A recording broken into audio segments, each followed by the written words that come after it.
ವಸುದೇವಸುತಂ ದೇವಂ ಕಂಸಚಾನೂರಮರ್ದನಂ ದೇವಕೀ ಪರಮಾನಂದಂ ಕೃಷ್ಣ ಮುಂದೆ ಜಗದ್ಗುರು. ಹರೇ ಕೃಷ್ಣ ಕೃಷ್ಣ ಕೃಷ್ಣ ಹರೆ ಹರೆ, ಹರೆ ರಾಮ ರಾಮ ರಾಮ ಹರೆ ಹರೆ. नित्यानंद भगवान का बारे में गुरु सेवे कैसा करने का, गुरु का कैसा ये करने का बोल के इसमें लिखा है।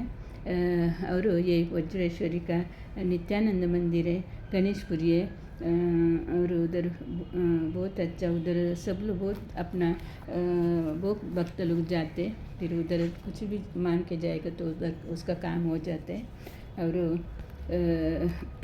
मई में करनाकर गुरु भी था, वो भी हम लोग उधर पर्याय सब होता था, हम लोग सब मिल के जाता था उधर जाके बहुत अच्छा मन शांति होते। और उधर का थोड़ा मैं पढ़ती हूँ। ಸೇವಾ ಗಹನವಾದ ಆಧ್ಯಾತ್ಮಿಕ ಸಾಧನೆ ಅಭ್ಯಾಸ. ಶಿಷ್ಯರು ಸೇವೆಯಿಂದ ಸ್ವಯ ಅನುಭವಿಸಿ ಎಲ್ಲ ಗಹನವಾದ ಅಂಶಗಳು ಅವರಲ್ಲಿ ಉಂಟಾದ ಅನುಭವಾಮೃತಗಳು ವಾಕ್ಯಗಳು ಭಗವಾನ್ ಪ್ರೇಮದಿಂದ ಹೇಳಲ್ಪಟ್ಟುದರಿಂದ ಸತ್ಯದೊಂದಿಗೆ ದಿವ್ಯಮಹಿಮೆ ಶಕ್ತಿಯನ್ನು ಅವುಗಳ ಒಳಗೊಂಡಿವೆ. ಕೇಳುವವರಿಗೂ ವಿಚಿತ್ರವಾದರೂ ಆತ್ಮದ ಸಚಿತ್ರತ್ವಕ್ಕೆ ಸಾಧಕರಿಗೆ ಇವುಗಳ ಪೂರ್ವಕವಾಗಿ ಜ್ಞಾನೇಶ್ವರಿ ಮಹಾರಾಜ, ಮೀರಾಬಾಯಿ, ಸಂತ ತುಕಾರಾಮ ಮಹಾರಾಜರೆಲ್ಲರೂ ಅಂತಹ ಸಿದ್ಧರಿಗೆ ಉದಾಹರಣೆಗೆ ಇಂತಹ ಸಿದ್ಧರಿಗೋಸ್ಕರ ಭಗವಾನ್ ವಿಠಲನೆ ಸ್ವತಃ ಬರುವಂತಾದವು. ಇವುಗಳೆಲ್ಲ ಗುರುವಿಗೆ ಸಲ್ಲಿಸಿದೆ ವಿಧೇಯ ಸೇವೆಗಳಲ್ಲಿ ಪ್ರೇಮದಿಂದ ಉತ್ಪತ್ತಿಗೊಂಡ ಭಾಗ್ಯಗಳ ಇಂತಹ ಶುದ್ಧ ಪ್ರೇಮವನ್ನು ಗಳಿಸಬೇಕಾದರೆ ಶುದ್ಧದಿಂದ ಮನವಿಯ ಪ್ರೇಮಕ್ಕೆ ನೀವು ಯಾರನ್ನು ಸೇವಿಸಬೇಕು? ಗುರು ಅಥವಾ ಭಗವಂತನೇ ಇದೇ ಸಂದಿಗ್ಧತೆಯನ್ನು ಕಬೀರನು ಎದುರಿಸಿದ. ಒಂದು ದಿನ ದೇವರು ಮತ್ತು ಗುರುಗಳಿಬ್ಬರು ಅವನೆದುರು ಆವಿರ್ಭವಿಸಿದರು.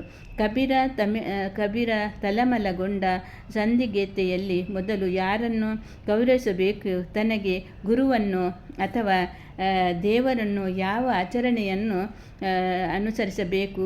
ಕಬೀರನಿಗೆ ಅರ್ಥವಾದದ್ದೇನೆಂದರೆ ತನ್ನ ಗುರುವೇ ತನಗೆ ಬಿಡುಗಡೆಯ ಸ್ಥಿತಿಯನ್ನು ಗಳಿಸಲು ಸಾಮರ್ಥ್ಯವನ್ನು ಒದಗಿಸುವನು ಮತ್ತು ಆತನ ವ್ಯಕ್ತಿಗತ ಗುರುತ್ವ ದೇವರಲ್ಲಿ ಲೀನಗೊಂಡಂತಿದೆ. ಆದರೆ ಅದೇ ಸಮಯದಲ್ಲಿ ದೇವರೇ ಆತನ ಕೊನೆಯ ಗುರಿ ಏನು ಮಾಡಲಿ ಎನ್ನುವುದು ದೊಡ್ಡ ಪ್ರಶ್ನೆ. ಭಗವನ್ನಿತ್ಯಾನಂದರ ಪರಂಪರೆಯಲ್ಲಿ ಬಂದಿರುವ ಸ್ವಾಮಿ ಸದಾನಂದರು ಸದ್ಗುರುಗಳು ಅವರನ್ನು ಪಡಿಯಾರ್ ಸ್ವಾಮಿಗಳೆಂದು ಜನರು ಪ್ರಸಿದ್ಧವಾಗಿ ಗುರುತಿಸುತ್ತಿದ್ದರು. ಅವರ ಪೂರ್ವ ಸನ್ಯಾಸಾಶ್ರಮದ ಕುಟುಂಬವು ಪಡಿಯಾರ್ ಹೆಸರನ್ನು ಹೊಂದಿತು. ಪಡಿಯಾರ್ ಸ್ವಾಮಿಗಳು ಒಮ್ಮೆ ಈ ಸಂದಿಗ್ಧತೆ ಉತ್ತರಿಸಿದರು. ಗುರು ಸೇವೆಯಿಂದ ಭಗವಂತನ ಸೇವೆ ಸಿದ್ಧಿಸುವುದೆಂದರೆ ಗುರುವೇ ದೇವರು ನಿಜ ಪ್ರತಿಫಲವೆಂದು ತಮ್ಮ ಜ್ಞಾನತಮವನ್ನು ಹಂಚಿದರು. ಹಾಗಾಗಿ ಸದಾನಂದ ಸ್ವಾಮಿಗಳು ನಿನ್ನ ಗುರುವನ್ನು ಮೊದಲು ಆರಾಧಿಸು ಎನ್ನುತ್ತಿದ್ದರು. ಅದನ್ನು ಆಚರಿಸಬೇಕೆಂದು ಬಹಳವಾದ ನಿಷ್ಠೆಯಿಂದ ಜಾಗ್ರತೆಯು ಅಗತ್ಯ. ಗುರುವಿನ ಮೌನ ಭಾಷೆಯ ಅರಿತಿರಬೇಕು.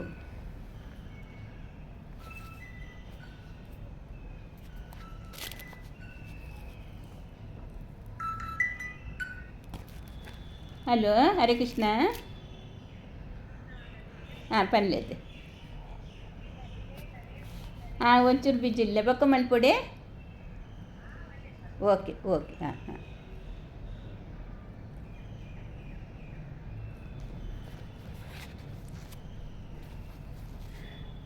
ಪ್ರತಿಫಲವೆಂದು ತಮ್ಮ ಜ್ಞಾನತ್ವವನ್ನು ಹಂಚಿದರು. ಹಾಗಾಗಿ ಸದಾನಂದ ಸ್ವಾಮಿಗಳು ನಿನ್ನ ಗುರುವನ್ನು ಮೊದಲು ಆರಾಧಿಸು ಎನ್ನುತ್ತಿದ್ದರು. ಅದನ್ನು ಆಚರಿಸಬೇಕೆಂದರೆ ಬಹಳವಾದ ನಿಷ್ಠೆ ಮತ್ತು ಜಾಗ್ರತೆ ಅಗತ್ಯ. ಗುರುವಿನ ಮೌನದ ಭಾಷೆಯೇ ಅರಿತಿರಬೇಕು. ಆದ್ದರಿಂದ ಗುರು ಏನು ಹೇಳದೆಯೂ ಸಹ ಶಿಷ್ಯ ತನ್ನ ವಿವೇಚನ ಶಕ್ತಿಯಿಂದ ಸದ್ಗುರುವಿಗೆ ಬೇಕಾದಷ್ಟು ಮಾಡುತ್ತಿರಬೇಕು. ಆಶೆಗಳೆಲ್ಲದರ ಗುರುವಿನ ಆಶೆಗಳೇ ತಿಳಿದು ಪೂರೈಸುವುದೇ ಒಂದು ವಿಶಿಷ್ಟ ಸೇವೆ. ಗುರುವಿಗೆ ಏನು ಬೇಕಾಗಿಲ್ಲ, ಅದಲ್ಲದೆ ಆತನಿಗೆ ಎಲ್ಲಿಗೆ ಎಂದಿಗೂ ಕೊಡಬಹುದಾದ